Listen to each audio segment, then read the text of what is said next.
The seventh Sunday in Ordinary Time Gospel reflection is taken from the Gospel of Matthew. The passage of Scripture in Matthew chapter 5 is one of the most well-known and often quoted passages of the Bible. It is often referred to as the Sermon on the Mount and is full of wisdom and instruction on how to live a righteous and holy life. In this passage, Jesus speaks of turning the other cheek, loving your enemies, and living a life of non-retaliation and mercy. The first verse of this passage, Matthew chapter 5, verse 38, emphasizes the importance of turning the other cheek and not retaliating against those who harm or wrong us. Jesus is teaching that rather than seek vengeance or retaliation, we should show mercy and forgiveness.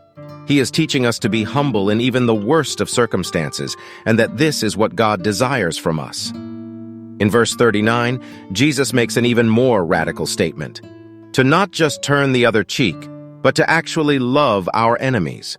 He is teaching us to show compassion and mercy even to those who have wronged us.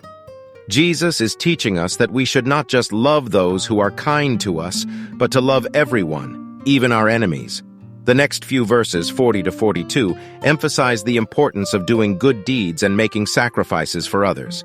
Jesus encourages us to give up our possessions and our time to help those in need, even at a great personal cost.